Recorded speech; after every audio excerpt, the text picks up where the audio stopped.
Muy buenas noches, bienvenidos. En la historia del arte se considera una de las disciplinas más difíciles, diría yo, y también a veces más llamativa y de mayor belleza, como es la arquitectura. La utilización del espacio para hacer construcciones de índole utilitaria, de índole espiritual, porque no los templos. En fin, que el arquitecto ha sido una especie de, no sé si de gurú o de persona iniciada en unos conocimientos realmente extraordinarios. Uno se asombra de las pirámides de Egipto, por ejemplo. ¿Qué arquitectos hicieron esas obras tan descomunales con técnicas, se supone, que inferiores a las que hoy día se tiene? Bueno, pues de arquitectura hablaremos también con el invitado de esta noche. Él es doctor en arquitectura, es sanpedreño de pura cepa, se llama Carlos Herrera Gil. Carlos, bienvenido. Muchas gracias, Paco, buenas noches. ¿Qué lleva a un sanpedreño a dedicarse a la agricultura? Digo a la agricultura, a la arquitectura, que bueno, también es una especie de cultivo especial, ¿no? ¿Qué te llevó a ti a la arquitectura? Bueno, yo tenía me gustaba muchísimo todo el tema técnico, el dibujo técnico, todo el tema este de la ciencia, matemáticas, física, y vas pensando, te llega ya el momento, porque ya está uno a punto de comenzar la universidad y te llega el momento y dices, bueno, ¿cuál es mi vocación? ¿Por dónde voy? Y al final me decanté por arquitectura. Una conversación con mi padre un día, él sugirió una cosa, yo dije, bueno, esa no, tal, y al final dije, me voy a meter a arquitectura. Y ahí me metí. Claro, de entrada tú contabas con que las matemáticas se te daban bien. Sí, matemática, física, el dibujo técnico. O sea que por ahí tenía como cierta línea abierta, se puede decir. Porque la arquitectura es matemática esencialmente. Desde luego hay mucha parte de la arquitectura que es proporción matemática, que es búsqueda de proporciones entre los elementos. Sí, hay un fondo ahí, claro, matemático. Luego, efectivamente, como bien has dicho antes, también un tema de arte y un tema de expresión. En fin, hay otros conceptos también que se le pueden aplicar, ¿no? Yo creo que incluso a veces una construcción es una plasmación de un sistema filosófico, incluso de un estilo de vida. Sí, claro. Tenemos corrientes arquitectónicas, corrientes de estilo en determinados momentos, que van respondiendo a la sociedad, a lo que la sociedad aporta, a las propias personas, pensadores de arquitectura, también muy famosos. De la tesis, por ejemplo, profundicé en la persona de Venturi. Venturi fue un arquitecto que fundamentalmente fue el arquitecto que promulgó el posmodernismo. Cuando la arquitectura venía del movimiento moderno, Le Corbusier y un tipo de arquitectura muy racionalista, Venturi dijo, no, vamos a darle una vuelta a esto y vamos a ponerlo lo que está arriba abajo, por decirlo de una manera simple, y fue un representante de ese movimiento que fue en contra del anterior. Carlos, tú hiciste tu tesis doctoral sobre Puerto Banús y el proyecto del Parque Turístico de Andalucía la Nueva Andalucía actualmente, de José Banús. Sí, una tesis que tardó bastante en nacer, 4 años y medio aproximadamente, un poquito más quizás. Camino duro, un camino difícil, a veces muy difícil. Hacer una tesis es muy complicado. Cualquiera que haya pasado por la experiencia sabe que es una montaña rusa y hay veces que parece que te vas a descarrilar y que no vas a poder llegar al final. Pero bueno, al final se consiguió. Tú me contaste en cierta ocasión que poco más o menos que fue una elección disputada, porque tú llegaste en el momento en que había que elegir y dijiste, esto para mí, que nadie me lo toque. Sí. ¿Cómo fue eso? Sí, eso fue muy anecdótico. Eso fue porque yo estaba en Sevilla, terminé la carrera, empecé en Sevilla los cursos, primero el doctorado y demás, y cuando ahí por circunstancias me tuve que venir a San Pedro, a Marbella, a la zona, ya aquí me dediqué principalmente pues a arquitectura, edificación, etcétera, etcétera. Pero por una cuestión de un cálculo tuve que ir a Málaga, a la universidad, a buscar un par de libros que me hacían falta para lo que estaba desarrollando.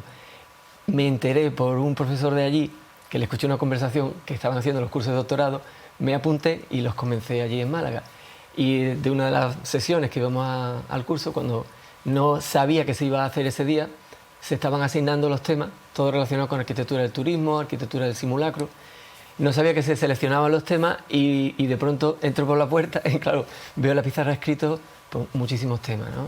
Puerto Banús, Mallorca, no sé qué, Claro, enseguida que vi aquello, me hice la composición del lugar, digo, uy, están eligiendo. Vi Puerto Banús y dije, uff, tal como entraba, dije, ¿alguien ha elegido? No, nadie. Pues ese para mí. Y me lo dieron, nadie se había decantado todavía. Y afortunadamente te lo dieron porque tu tesis es la referencia de hoy día para conocer la esencia de ese proyecto hecho realidad de José Banús.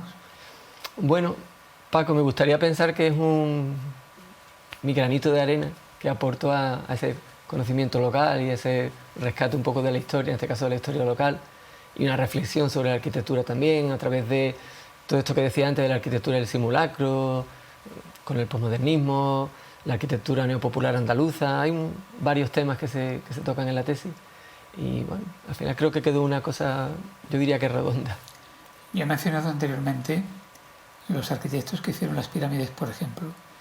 Desde la perspectiva de la arquitectura actual, se ha llegado ya a comprender, a estudiar, se sabe qué técnica utilizaban para hacer una obra tan imperecedera como esa.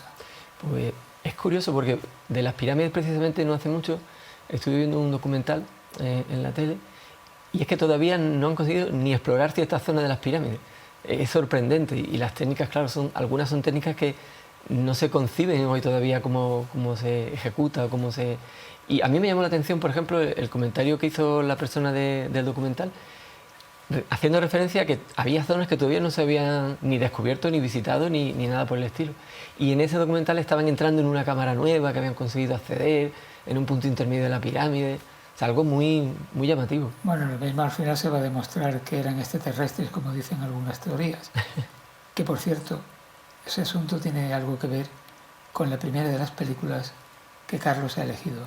2001, una odisea espacial de Stanley Kubrick. Dave, do you mind if I ask you a personal question? No, not at all. I've wondered whether you might be having some second thoughts about the mission.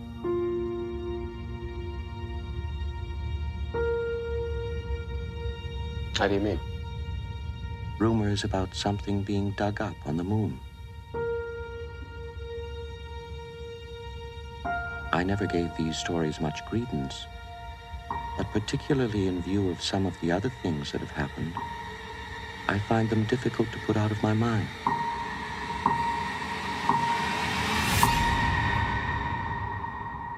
Open the pod bay doors, please, Hal. Open the pod bay doors, Hal. I'm sorry, Dave. I'm afraid I can't do that. What are you talking about, Hal? This conversation can serve no purpose anymore. Goodbye.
Stanley Kubrick dirigió esta película en el año 1968, como casi siempre en su carrera, incapaz de narrar una historia en 90 minutos. Esta tiene 142 minutos, a él siempre le gustaba. Recordamos Barry Lyndon, por ejemplo, que son películas muy, muy largas. Esta película es quizás la película clave, la más mencionada siempre dentro del género de la ciencia ficción, adelantada a su tiempo sin duda. Yo no voy a descubrir efectivamente aquí ahora lo que es 2001 y lo que supone 2001. Ahora, lo que a mí, por ejemplo, me supone, parece una película brillante, ¿no? Lo siguiente, Kubrick, desde luego, era alguien también bastante fuera de serie, que venía del tema de la fotografía también. Kubrick, que le gustaba mucho la fotografía. Y 2001 es un viaje, o sea, la película es un viaje. Para mí, por lo menos, verla, sentarte y decir, me abstraigo, y es un viaje en muchísimos sentidos. Sí, es uno de esos títulos que responde a la perfección a lo que se habla a veces de películas de culto. Uf. Esta es una película de culto, yo diría que incluso de idolatría. Bastante. Además, tiene tantísimos momentos tan buenos, desde los diálogos con Hal o el salto en el tiempo que se ha visto antes en la escena, cuando está golpeando el antepasado del hombre, golpeando los huesos, y de pronto hace así, y lanza al espacio, sale una toma, sale otra toma, y la siguiente toma es la nave espacial. Ahí, 1.000.000 de años, en el lapso de una décima de segundo. Además, esta historia se basa en un relato Sí. de 1948, o sea, bastante anterior, que se llamaba El Centinela, de Arthur Clarke, que es el que hace el guión sobre su propia obra, Sí, efectivamente. junto con Stanley Kubrick, que también interviene. Sí, Centinela es un relato cortito, tuve ocasión de leerlo hace tiempo. Bueno, el relato es interesante, Clarke tenía mucha imaginación y el relato pues proponía eso un poco, ¿no? Como la alarma que salta con un aparato cuando se descubre, y esa idea del salto de la alarma pues la traslada en 2001 y efectivamente pues la amplía con muchísimas más cuestiones, ¿no? Pero hay un trasfondo ahí enorme de reflexión sobre la existencia o no de otras civilizaciones, la existencia o no de la figura de Dios. O sea, ahí hay un montón que se podría hablar de la película. Además hace una utilización, yo diría que magistral, de la música clásica de Richard Strauss, así habló Zaratustra, pues, por ejemplo también de Johann Strauss, El bello Danubio azul, que esa es una secuencia de la película extraordinaria e inolvidable, sin duda. Aquí está el tema de la evolución humana, de la selección natural y de la inteligencia artificial. Sí, lo mezcla todo y con una antelación y anticipación enorme. Fíjate que esta escena que comentas del Danubio azul es una también de las características de la película. La película se toma su tiempo, pero su tiempo, y el Danubio se oye entero, y va narrando, pero narrando visualmente. Y toda esa narración es brillante, es espectacular con los efectos especiales de las naves. Pero efectivamente, aparte de toda esa secuencia, que eso quería destacarlo también, el tema de la inteligencia artificial se adelanta tantísimo a lo que podemos estar viviendo hoy, tantísimo. O sea, un ordenador que, claro, le ponen esa voz tan como pausada y calmada, pero en el fondo es una inteligencia artificial, muchísimo más por delante que lo que podrían pensar. Eran los HAL 9000, que se supone que eran una serie de ordenadores que eran lo más de lo más, que nunca fallaban, que eran perfectos, que en computación era lo máximo que había, según la novela. Y es inteligencia artificial y sin embargo, esa propia inteligencia falla. Hay un momento en que falla. Ya por la paranoia que le atribuyen, del secreto que tiene que guardar, ya sea por la cuestión que se le quiera poner, pero falla. La película recibe el Oscar a los mejores efectos especiales, totalmente merecido, sin duda, porque además tiene la virtud que esos efectos especiales resultan tan naturales que a veces pasan desapercibidos. Sí, muy bueno. Hay un documental de la realización de la película donde sale Douglas Trumbull, que es el que hace los efectos especiales, y él hablaba como 2001 fue como una oportunidad, un momento muy especial en su carrera, porque Kubrick le empujaba a superar los límites. Kubrick le decía, no, yo no quiero esto, no lo quiero así, no, tienes que mejorar esto, no, tienes que hacer esto. Y le imponía cuestiones que la propia persona, Douglas Trumbull, decía, ¿cómo demonios voy a hacer yo esto? Y al final conseguía. Total, que el hombre diría, con este no trabajo yo más. Uf. Porque el estrés que no, me está pero creando... la sensación que le queda es espectacular, porque claro, el trabajo es brillante. Se invirtieron en la realización de la película 12 millones de euros, no de dólares, Ajá. 12 millones, y se recaudó 146 millones. O sea que se recuperó Aparentemente, con el éxito posterior que ha tenido la película, uno pensaría que sería más. Pero bueno, de todas maneras, está muy bien lo que se invierte y era una película un tanto experimental, Sí, diferente a todo lo demás. muy diferente. Muy diferente y en la época, o sea, no hay que olvidar que estamos hablando de comienzos de los 70. Cuando yo la veo en el cine, tendría 5 o 6 años, vamos, pequeñito. Y yo la veo en Estepona, en un cine de verano que había en Estepona. Es que me acuerdo perfectamente. Que coincidió, que estaba ya anocheciendo cuando empieza la escena en Júpiter. O sea, que me acuerdo perfectamente. Y entonces hay que situarla en su momento, porque el momento es ese, comienzo de los 70, con un cine muy concreto, con una forma de hacer cine muy concreto y fue rompedora en 1000 facetas. Aquí aparecen en esta película unas naves espaciales muy sofisticadas, que además en lo que ha venido de ciencia ficción con posterioridad, la referencia ha estado siempre ahí, en estas naves que se diseñan, que son pura arquitectura, ¿no? Sí, además algunas son muy especiales, incluso Kubrick era muy detallista y Clark era muy científico. Entonces Kubrick con su detalle, por ejemplo, todas las escenas de cuando están saliendo al exterior, cuando al espacio, el silencio es silencio. O sea, en el espacio no se oye absolutamente nada, es vacío. Y todas las escenas son silencio. Excepto cuando se oye subjetivamente desde el astronauta, que se oye su respiración. Entonces los diseños son pues aerodinámicos en la que va despegando de no sé qué, en forma de esfera en la que hace no sé qué viaje, en la forma alargada en la que ya está en órbita, que se puede pensar que está pues construida en el propio espacio por la forma que tiene, porque no necesita entrar en atmósfera.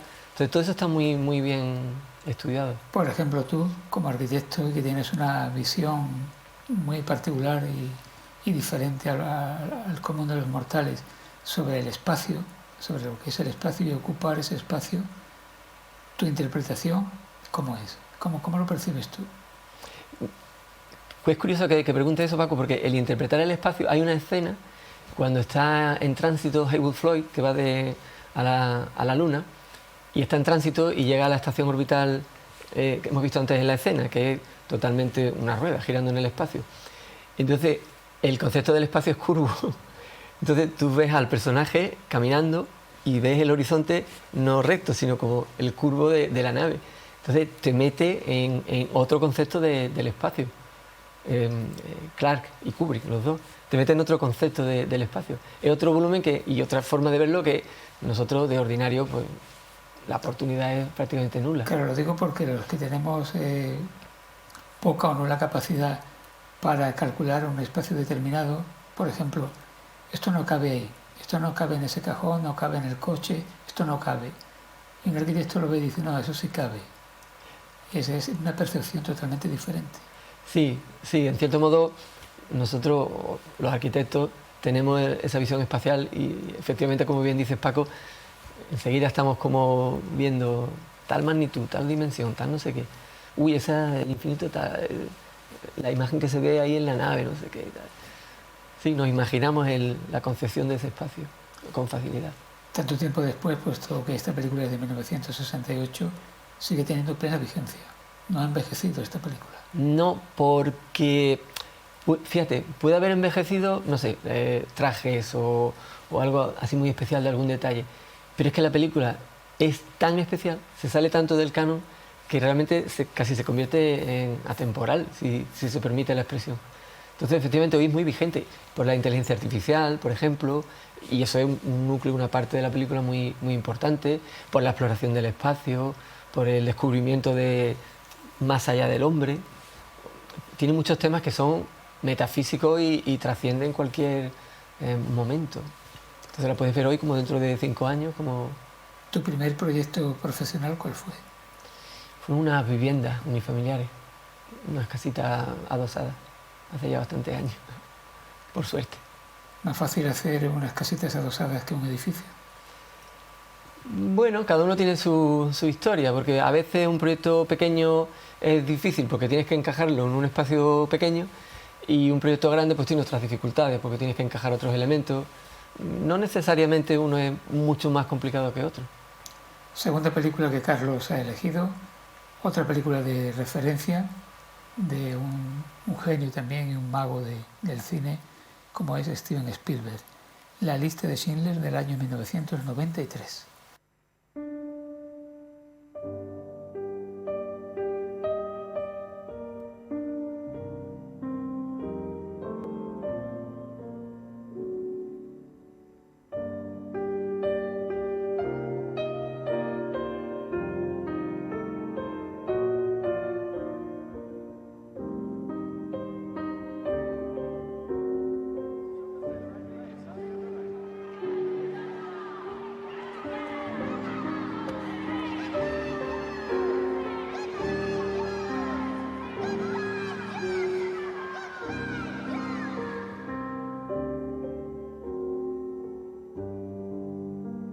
I'd make sure it's known the company's in business. I'd see that it had a certain panache. That's what I'm good at. Not the work, not the work.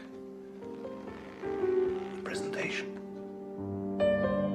Kielbasa sausage, cheeses, beluga caviar. And of course, who could live without German cigarettes? Getting as many as you can find. Some more fresh fruit. The real rarities, oranges, lemons, pineapples. I need several boxes of Cuban cigars, the best. And dark unsweetened chocolate, not in the shape of ladyfingers. It's a chunk chocolate, big as my hand. You sample at wine tastings. 900, no, make it 10 for Wednesday. All this stuff here goes to Majesty's factory. I lost a worker. I expect to be compensated. He's on the list.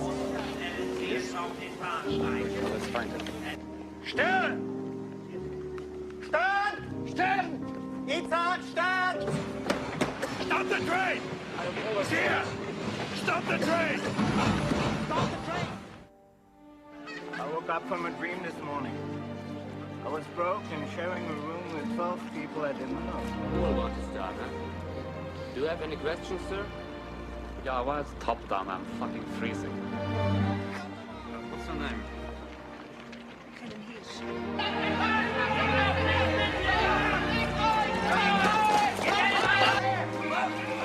Your Kartschuk! Deine Papiere, Jude! Deine Papiere, Jude!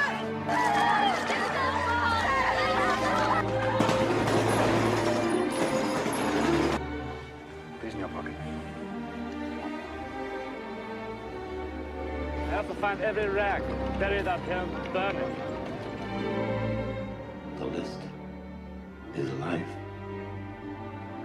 All around its margins lies the gulf.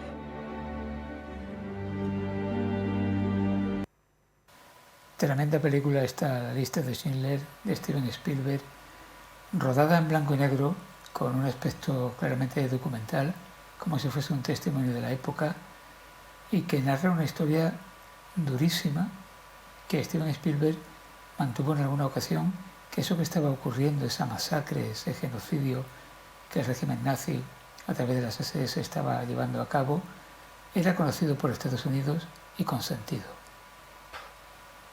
Qué época más difícil, qué cosa más horrenda. La película a mí me impactó muchísimo, muchísimo. Es que es muy buena la película. Spielberg es un director, yo diría que es un director especial, muy especial. La Academia de Hollywood quizás no le ha reconocido durante muchísimos años lo que realmente, los logros que ha hecho y lo que es capaz de hacer. Pero con esta película puso perfectamente el punto sobre la I. Y la historia pues no puede ser más dura, más complicada y difícil. Con unos intérpretes ideales, con Liam Neeson, Ralph Fiennes, Ben Kingsley, y un largometraje, 195 minutos, para contar una historia muy dura, donde el color aparece exclusivamente al final, y en una secuencia donde aparece una niña con un vestido rojo. Sí, sí. Qué impactante es eso, ¿no? Sí, esa búsqueda de... Justo en esa escena de la niña, del impacto emocional, por decirlo de alguna manera, de ver eso, una criatura ahí corriendo ahí en ese momento del ataque al barrio, muy, muy fuerte, muy dura. Hay imágenes de la película que se te graban y las tengo grabadas porque, bueno, afortunadamente no hemos pasado por ninguna circunstancia, no hemos vivido esas circunstancias, pero imaginarse en eso, la escena, por ejemplo, cuando entran en las duchas y está enfocando a una mujer Y la mujer, claro, sabe lo que viene. Y se encoge así, y empieza a llorar y tal, y tú dices, qué devastador. Pero qué bien lo hace Spielberg como rueda él, con esos planos, primeros planos, los rostros, que es muy cine de Spielberg, esa forma de filmar los rostros y la cámara, usar esa cámara de esa manera para impactar. Y el blanco y negro, la elección del blanco y negro especialmente acertada, yo diría. Se basa en una obra que es El arca de Schindler, de Thomas Kennedy, y el guión lo hace Steven Zalian. 22 millones se invirtieron en el rodaje, se recaudaron 322 millones. Se rodó en Cracovia. Claro. Uno tenía la idea de Spielberg, el Spielberg de Tiburón, o el Spielberg un tanto protocineasta, podemos decir, del Diablo sobre ruedas. Sí. Pero aquí aparece y se desvela como un director dramático de cine histórico, podemos denominar, extraordinario. Sí, sí.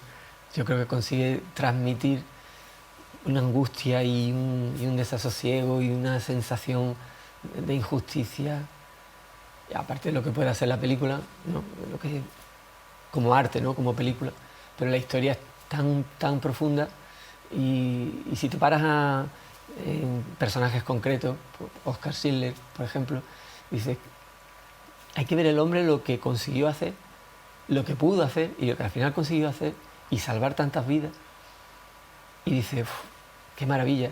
Y cuando llega al final de la película y le hacen ese anillo que le hacen con dientes de oro y tal, y el coche que tenía, y ya se derrumba porque dice, si vendo el coche podría haber salvado a 10 personas más, si vendo tal podría haber salvado a tal más, ya se derrumba porque ya creo que le cae encima toda la realidad de lo que había hecho y de lo que había sido todo. Tiene momentos especiales, muy especiales. La música también muy bien elegida, música de John Williams. La música es tremenda. La sintonía de la película, Isaac Perlman, el violín, que es quizás la que conocemos más, muy buena también, espectacular. Refleja toda la crudeza de ese genocidio, de esa eliminación de gran parte del pueblo judío y de otras personas no judías también, englobadas, digamos, dentro de ese colectivo. Pero desgraciadamente los genocidios no han desaparecido. Yeah. Y en este siglo XXI hemos, yo creo que, hecho como algo natural, hemos interiorizado que diariamente se masacren a poblaciones civiles y nos parece como lo más normal del mundo. Estamos en casa comiendo o cenando y viendo el informativo de televisión donde nos cuenta ese horror. Sí. Decías, Paco, antes que Estados Unidos había hecho como mirar hacia otro lado y tal, y ahora tenemos, no sé, la guerra de Gaza, etcétera, etcétera. Y efectivamente, como bien dices, se casi, no sé, normaliza, si es que se puede usar esa expresión, que en estas circunstancias puede ser tan fea de usar, pero dice, bueno, la guerra de Gaza, bueno, la guerra de Ucrania. Bueno, ya llevamos un año, ya llevamos 2 años. Está claro que los cánones de un genocidio, de una represión, se repiten. Cae un régimen como el de Siria y lo primero que se descubre son cárceles donde el horror está contenido allí dentro, y nuevamente vemos imágenes parecidas a lo de los tiempos nazis y la sociedad se conmueve, la sociedad, la comunidad internacional, no sé yo si con la boquita pequeña. Sí, más bien. Sí, condenar, pero... Es muy duro. Bueno, hablando un poco de arquitectura, que es tu medio de vida. Tú estás casado con una arquitecta. Sí, correcto. Un matrimonio de arquitectos. ¿Hablan frecuentemente de arquitectura? Sí, tenemos nuestros momentos de arquitectura, intentando también un poco diferenciar, pero sí, también hay sus momentos. Y a la hora de hacer un proyecto, por ejemplo, ¿cómo se logra el consenso? No, pues se logra. Al final cada uno va aportando en cierta medida, o una idea surge, por ejemplo, ella tiene una idea, desarrolla, y luego llega y piensa y dice, ¿y si hacemos tal cosa? Ah, pues sí, y se trabaja sobre la cosa. Y luego dice, ¿y si hacemos tal otra? No sé qué, tal. Y al final pues, se consigue llegar a una idea final. Haciendo crítica constructiva y siempre avanzando, todo es posible. El arquitecto técnico, el arquitecto y el arquitecto técnico, complemento ineludible, ¿no? Sí, Sí, de hecho, por ley forma parte de lo que es la dirección facultativa de una obra y aparte de por ley, bueno, yo entiendo que se complementan, son figuras que se complementan perfectamente, muy bien. Bueno, cuando empiezas a estudiar la carrera pero yo creo que un poquito la tontería universitaria de los arquitectos técnicos, no sé qué, tal, pero que al final son figuras que cada una tiene su labor, su función y si está bien hecha son funciones que se complementan perfectamente, incluso es una gran ayuda en una dirección de obra. ¿El arquitecto tiene el control absoluto sobre una obra? Esa es la teoría. Bueno, sí, a ver, el arquitecto se supone que es el director de obra, con lo cual, si lo consideramos como una, digamos, cadena de mando, pues sí, estaría como en la parte superior de la pirámide, ¿no? Ya que estamos usando términos de arquitectura, la parte superior. Bueno, lo que pasa es que luego está el cliente y lo que el cliente quiere y lo que el cliente pide y en el fondo al final lo que uno hace es para el cliente. Entonces, claro, el arquitecto puede tener una visión muy concreta, pero muy concreta de ciertas cuestiones y decirle al cliente, tira por aquí, que este es el camino. No tires por aquí, que por aquí te vas a equivocar o no te va a gustar. Pero al final el cliente dice, pues no, yo quiero tirar por aquí. Pues vale, yo ya te lo he advertido. Lo digo porque en la historia de este país se ha dado con relativa frecuencia edificios, urbanizaciones que en un momento dado se han venido abajo porque los materiales destinados en un principio para hacer esa construcción no se respetó esa memoria de calidades, se aplicaron otros materiales más baratos y al final fue una catástrofe. Se entiende que en ese caso el arquitecto no sabe qué ocurre ahí. Alguien actúa a espaldas del arquitecto. Claro, tienen que darse muchísima casuística, muchísimas circunstancias, Paco, para que algo así suceda. Es verdad que eso, y hoy por hoy... ha sucedido. Sí, me consta que ha sucedido, pero es verdad que hoy por hoy es muy difícil porque aparte ya tenemos el Código Técnico de la Edificación, que ya controla más aspectos aún si cabe de lo que se controlaba antes, o sea que hoy por hoy es complicado. Pero claro, en determinadas épocas anteriores, pues sí, puede suceder que se cambien ciertos materiales, que no ha habido cierto control y de pronto te encuentras con la sorpresa, con la grave sorpresa de algo así. Como artista, que es un arquitecto también, ¿intenta imprimir a su obra siempre su sello personal?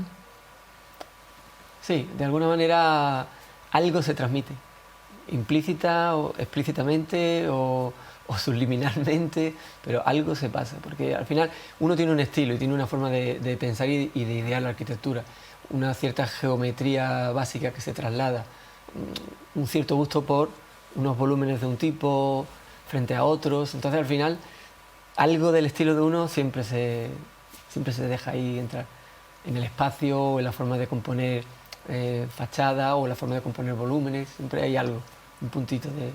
Acostumbra a ser habitual que un arquitecto sea también pintor, por lo menos dibujante, y además que lo haga muy bien. Eso es otra característica del arquitecto. Esa característica yo no dibujo tan bien. A ver, vamos a ver, voy a puntualizar un poquito. Si me pones a pintar un cuadro, no me sale. Si me pones a hacer unos bocetos y tal, eso sí, eso ya uno tiene un nivel y pinta. Igual que mi padre pintaba espectacularmente bien, óleo, acuarela, etcétera, etcétera, yo esa parte genética no me tocó. Entonces, pero sí un poquito de soltura y de mano, eso sí. Además, va uno curtiéndola, va uno enseñándose, va uno tal, y al final, en el transcurso de la carrera y luego los años posteriores, ya la soltura es la que es. ¿Pero tu padre era arquitecto también? No, mi padre simplemente fue profesor en su época de dibujo, hace muchos años ya, y se le daba muy bien el dibujo y el pintar, y poco más, o sea que no tenía carrera, no tenía estudio. Era una persona culta, inteligente, pero no tenía estudios superiores, digamos, ¿no? Como lo que referimos. Claro, pero sería lector. Le gustaba leer, se suscribió, esa es una pequeña anécdota muy... en octubre de 1976 se empezó a publicar la edición española de Investigación y Ciencia, Scientific American, que era una revista, bueno, todavía la sigue editando, se empezó a editar en España en español y entonces él se apuntó y desde entonces tenemos toda la colección de números en español, en papel. Eso es... Interesante. Es muy interesante, porque eso, claro, él, que le gustaba leer, pues estábamos al tanto de muchísimas novedades a nivel de ciencia. Hay que pensar que yo estoy hablando ahora de 76, 78, 80, 80 y tanto. Internet, todo eso no existía. Entonces era una manera de realmente estar al día. Yo, con las distintas etapas y edades, pues cada vez iba fijándome en determinadas cosas de la revista. Al principio en tonterías, después ciertos artículos, después otros. Había secciones fijas, como Juegos Matemáticos de Martin Gardner, que era espectacular. Y cuanto más mayor, más entraba en esa sección, por ejemplo. Entiendo, Carlos, que el tiralíneas hoy día es un objeto de la prehistoria y el Rotring casi. Sí, eso los dos ya en el museo. En el museo. Sí, hoy día es todo digital. Todo digital. No sé si habrá alguien todavía que lo haga a mano, pero... Qué bien, con lo mal que a mí se me daba el dibujo técnico en el bachillerato. Era complicado. Yo recuerdo, no sé, hicimos una vez teníamos que hacer del patio de las yeserías del Alcázar de Sevilla, teníamos que hacer unos alzados y tal, y había que hacer dos partes en el trabajo. Uno era con Rotring, con estilógrafo, y el otro era dibujo artístico, por así decirlo. Y el de estilógrafo fue una pesadilla y era complicado, y te equivocabas y andabas con la cuchilla limpiando, quitando lo que te había equivocado y luego otra vez por encima. Eso era tremendo. Pero fíjate que nos enseñaron, o por lo menos mis profesores en los últimos años tuvieron el detalle o el tacto o la cuestión de decir, dibuja con el ordenador como si estuvieras dibujando con el estilógrafo. Piensa en grosores, piensa en lo que quieras resaltar, piensa en contraste. Y a mí se me ha olvidado eso, ¿no? Y todavía hoy uso el ordenador, pero tengo en mente ese tema del contraste, de qué quieres resaltar, de cómo quieres hacer que un dibujo se vea, aunque varían mucho las técnicas, pero eso no se me olvida. Pongamos algo de música porque la tercera película elegida, seleccionada por Carlos, es una supuesta biografía, tiene un fondo de autenticidad, pero el resto es pura ficción. Se trata de la película de Milos Forman, Amadeus. On the page, it looked nothing. Just a pulse, bassoons, basset horns. And then, suddenly, an oboe, a single note hanging there, unwavering. Until a clarinet took it over. Sweetened it into a phrase of such delight.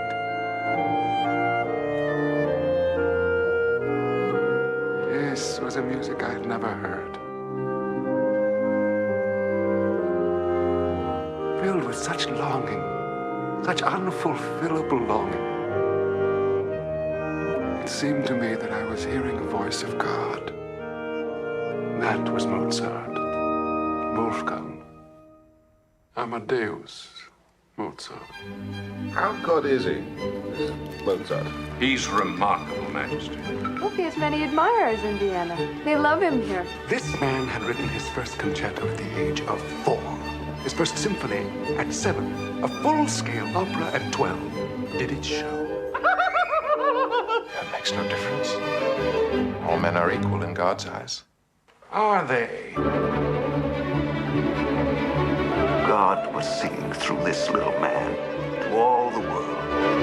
I am working on something that is going to explode like a bombshell all over Europe.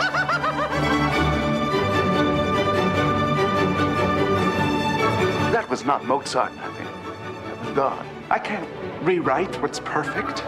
I believe it is the best opera yet written, my friend. Your son is an unprincipled, spoiled, conceited brat. Why would God choose an obscene child to be his instrument? One day I will laugh at you. Before I leave this earth, I will laugh at you. Milos Forman, en 1984, poniendo a Wolfgang Amadeus Mozart una risa un tanto fuera de lo común. Es una de las cosas que siempre se recuerda de esta película, la risa del joven Amadeus. La supuesta relación entre Antonio Salieri, un compositor, yo creo que hasta el momento de rodaje de esta película, desconocido para el gran público, que no mató a Mozart, ni mucho menos, pero que sirve aquí un poco de leitmotiv de la película. Sí, efectivamente, como bien dices, no mató a Mozart. A mí me llamó muchísimo la atención la interpretación de Salieri, de F. Murray Abraham. Una interpretación brillante, exquisita, brillantísima, espectacular. Hay una escena donde le lleva a Constance, la mujer de Amadeus, de Mozart, le lleva las partituras porque, claro, están en problemas económicos y quiere que como que le ayude con la corte y demás.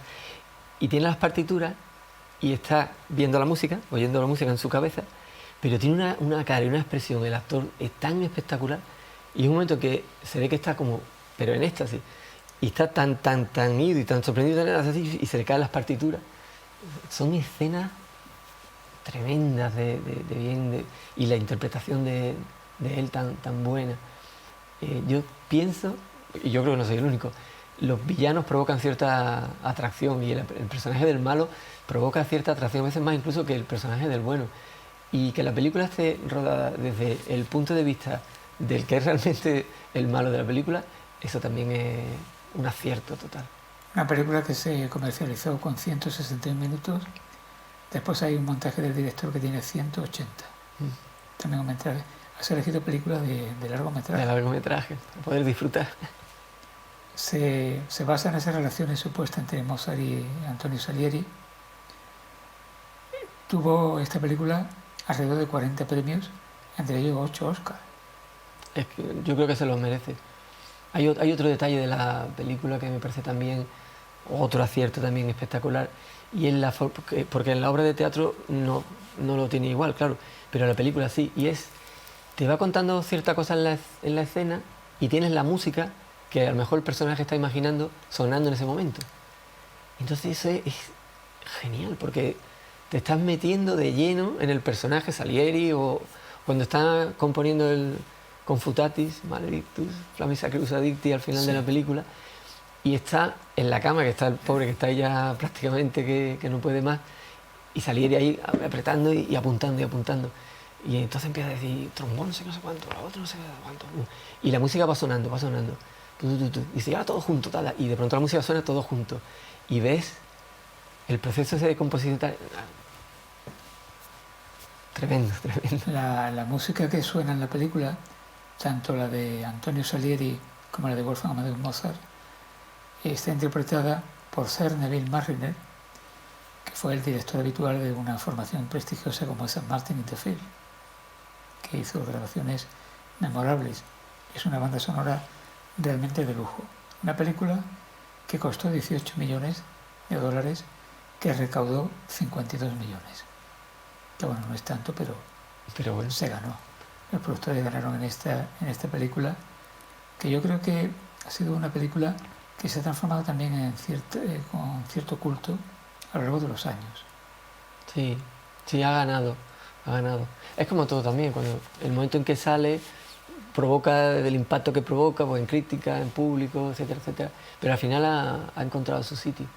Y las voces originales también son...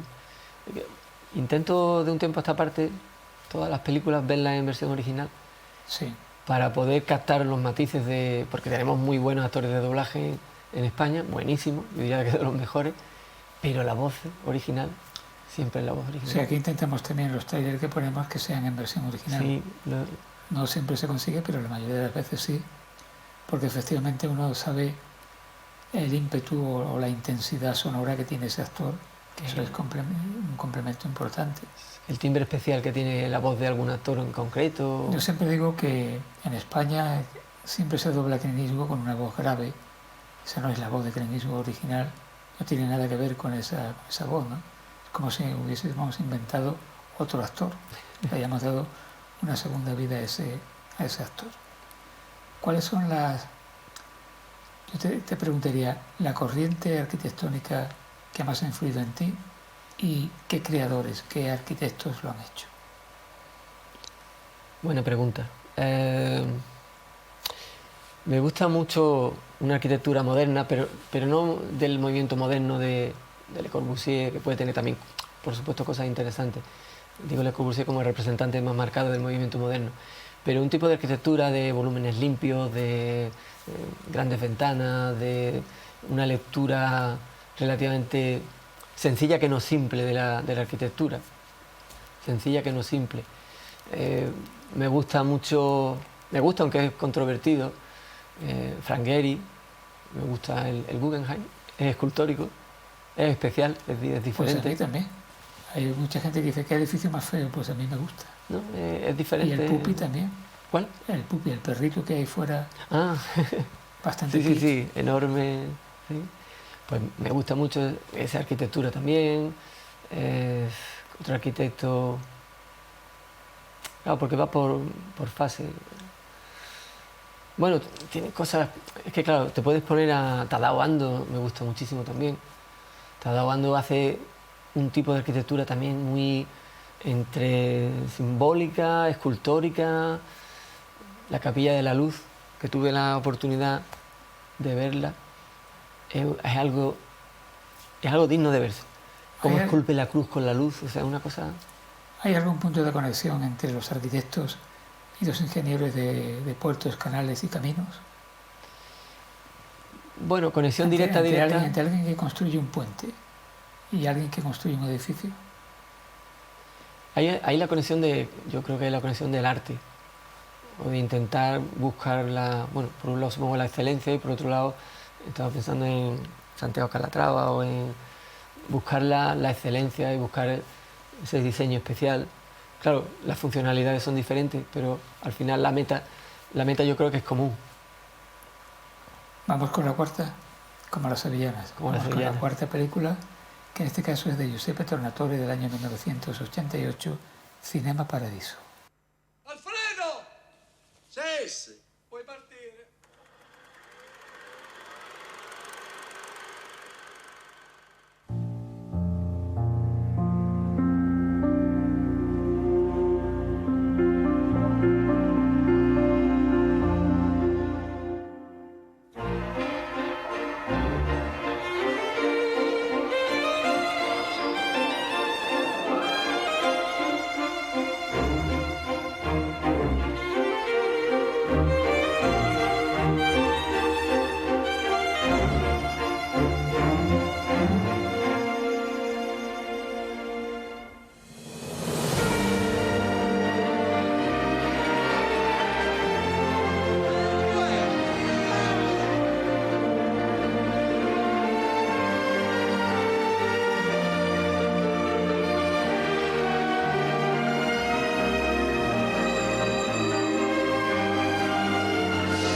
Oscar a la mejor película en lengua no inglesa, esta cinta de Giuseppe Tornatore, todo un canto al cine y al amor por el cine, Cinema Paradiso. Y es que yo creo que amor por el cine es muy especial. La película tiene, yo diría, si no el mejor final, uno de los mejores finales que yo he podido ver en mi vida, en el cine. Y es que yo creo que no hay manera de ver esa película, llegar al final y que no te emocione. No vamos a decir al final por si alguien todavía no lo ha visto. Que por cierto la palabra spoiler ya está en el diccionario de la lengua. Lo digamos. No sabía si podría usarla hoy, pero efectivamente... Sí, ya se puede utilizar con carta de naturaleza porque se ha sido adoptada por la Real Academia, así que está en el diccionario en este momento. Salvatore Casio es el niño del Cinema Paradiso y Philippe Noiret es Alfredo, que está extraordinario el papel que hace. Extraordinario. La relación que se crea entre los dos es que es mágica. Y la música de Ennio Morricone es que le pone también... De Ennio Morricone y de Andrea Morricone. Y de Andrea Morricone, efectivamente. Que es una música de esa... Bueno, estamos hablando de un genio de la banda sonora, de Morricone, que decir ya a estas alturas de él. Pero es que además esta película causa especial sensación, quiero decir sentimiento, ¿no? Sí. Suscita la sensibilidad. Sí, sí, que llega, es una película que llega. Además, yo creo que se ve con una placidez y con una sensación muy bonita, es una película de disfrutar. Curiosamente, cuando se estrenó esta película en Italia, era más larga, pero no tuvo éxito. Fue una película que no tuvo éxito inicialmente y el director hizo un montaje más breve, que es la que se comercializó en todo el mundo y que, bueno, fue un éxito absoluto. Absoluto, total, no, es que no me extraña. Que es verdad que un recorrido por la Italia de posguerra, pero aparte un recorrido por la infancia, pues sobre todo la parte de Totò cuando es pequeño y cuando tiene esa relación, esa parte, todas esas partes. Además pone de manifiesto como en esa época el cine tenía uno de los cometidos y una de las virtudes, hacer olvidar el problema del día a día a la gente. El cine era un artículo de primera necesidad, por eso que el proyector se encamina hacia la ventana y proyecta sobre la fachada de los edificios. Qué secuencia tan grande, ¿no? Sí, esa secuencia es muy bonita. Que hoy por hoy podemos pensar en estos momentos donde se proyecta en edificios y es algo como relativamente común, pero en ese momento puede ser más inusitado y además tiene una función muy concreta.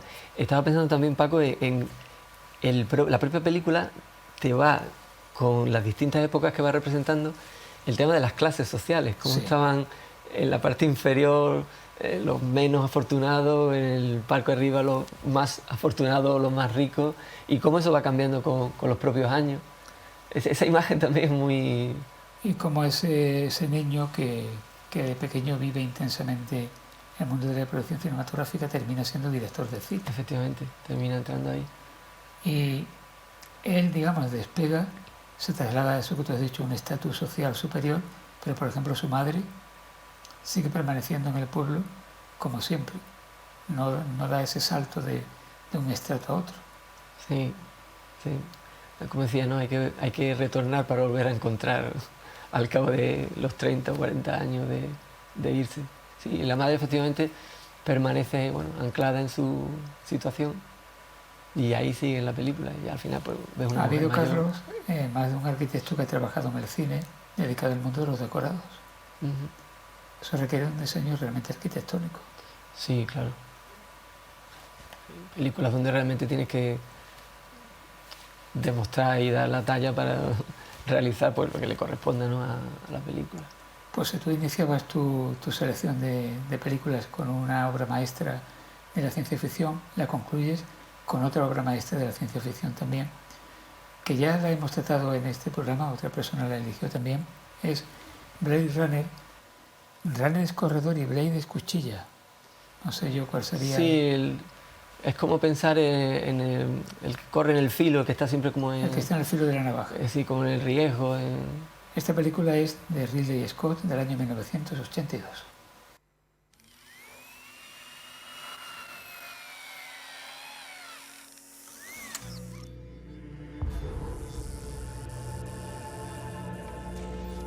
I'm kind of nervous when I take tests.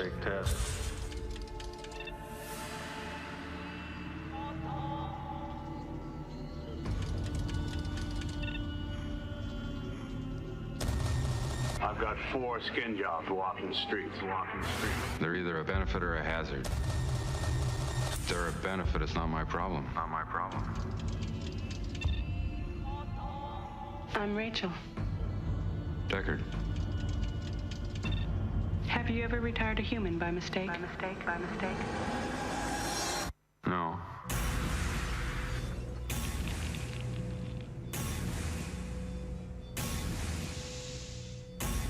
I need the old Blade Runner. This is a bad one. How can it not know what it is? If only you could see what I've seen. More human than human is our motto.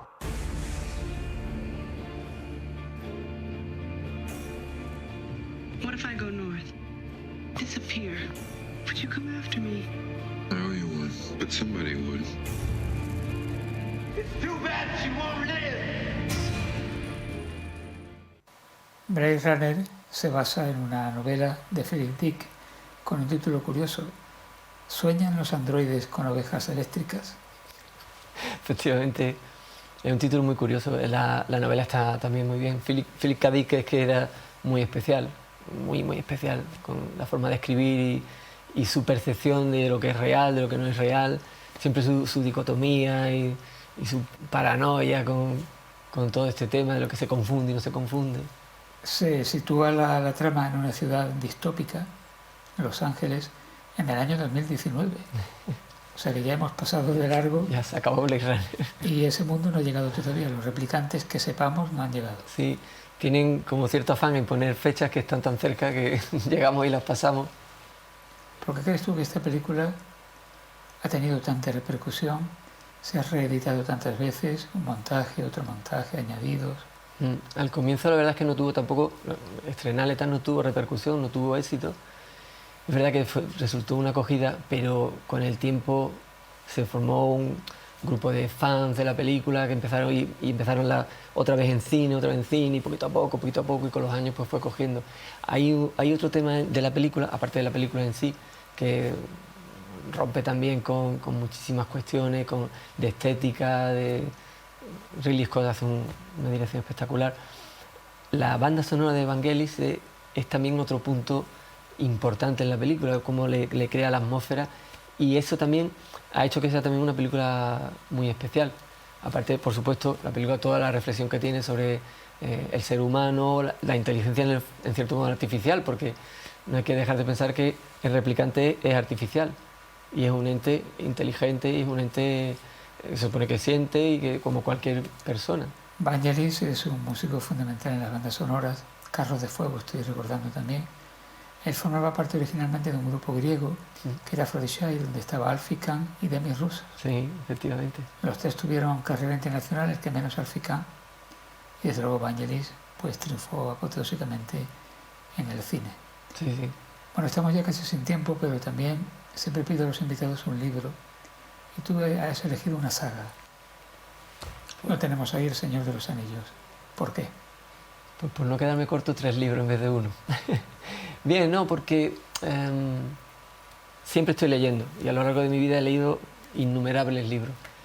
Y claro, pensando en qué libro escojo, qué libro me quedo, qué libro tal, dices, bueno, ¿hacia dónde miro? Entonces miras un poco a la época más adolescente, con una edad que también la lectura es un poco distinta, y cómo esa lectura, esta en concreto, incluso con el paso de los años ha seguido manteniendo, desde mi punto de vista, toda la frescura y todo el encanto. Entonces, es que El Señor de los Anillos no es un libro para niños. No, tiene un trasfondo muy claro, de ahí de una comparación entre Sauron y Hitler, bastante casi, yo diría, pero luego aparte tiene toda esa recreación de ese mundo de fantasía, de bueno, lo que hacía Tolkien. A partir de crear un lenguaje, desarrolla todo un mundo de fantasía. Y a partir de ahí, todas las criaturas fantásticas. Es un logro también, montar una historia de ese calado. Esta obra literaria que dio lugar a una saga de películas, ¿qué opinión tienes de esas películas? A mí personalmente me gustaron. Y el trabajo tan grande que hace Peter Jackson y su equipo para coger los libros de Tolkien, adaptarlos, ponerlos en secuencia, el montaje propio de la película. A mí me gustaron muchísimo y me pareció una adaptación bastante buena. Lo que ya luego hace con El Hobbit y eso ya quizá creo que ya excede un poquito, porque que de 3 libros condenses en 3 películas, dices, vale, pero de un librito así, que saques 3 películas, ya eso ya me suena otra cosa. Sacar, ¿no? Pero la adaptación de Peter Jackson del Señor de los Anillos sí me parece muy buena, muy bien llevada, y los actores muy bien escogidos. Carlos, te agradezco que hayas estado aquí. A ti, Paco, muchas gracias por invitarme. Hemos aprendido algo bastante sobre arquitectura, sobre teoría arquitectónica, diría yo. Y nada, que te vaya todo muy bien, que sigas viendo cine, leyendo y construyendo mucho. Muchas gracias. Eso es importante. Leer, que no lo perdamos nunca. Nunca. A todos ustedes, gracias también por haber estado ahí una vez más. Hemos hablado con un invitado, con Carlos Herrera, sobre cine, sobre literatura. Hasta la próxima semana.